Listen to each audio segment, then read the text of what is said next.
اگر مہندی والا ہاتھ نامحرم دیکھ لے تو کیا گناہ ہوگا؟ بھائی جس نے دیکھا ہے اس کی نیت کیا تھی دیکھنے سے، اگر وہ غلط نیت سے دیکھ رہا ہے تو گنہگار ہوگا، ویسے ہی نظر پڑ گئی ہے اس کی تو گنہگار نہیں ہوگا۔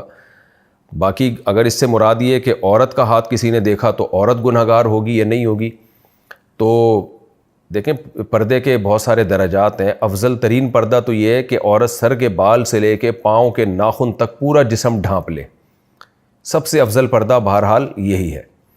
لیکن دوسرا درجے کا پردہ یہ ہے کہ چہرہ اور ہاتھ، یہ اختلافی مسئلہ ہے، تو راجح قول یہی ہے کہ چہرے کا پردہ بھی عورت پہ واجب ہے اور ہاتھ چھپانا بھی لازم ہے۔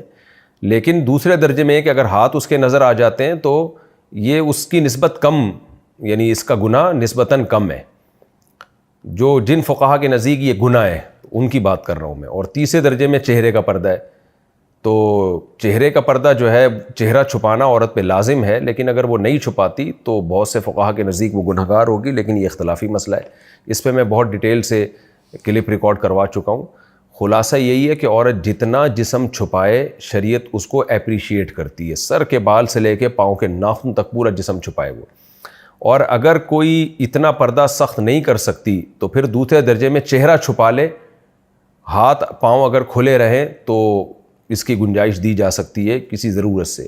اور تیسرے درجے کا پردہ جو ہم ان لوگوں کو، عورتوں کو کہتے ہیں جو بالکل پردہ کرنا چاہتی نہیں ہے یا بہت زیادہ مشکل ہے، تو پہلے اسٹیپ میں ہم ان کو کہہ دیتے ہیں کہ چلو بھئی آپ چہرہ اور ہاتھ کھول دو، باقی جسم تو چھپائیں، تاکہ ان کو پردے کی عادت پڑے گی تو امید ہے انشاءاللہ وہ چہرہ بھی بعد میں چھپا لیں گی۔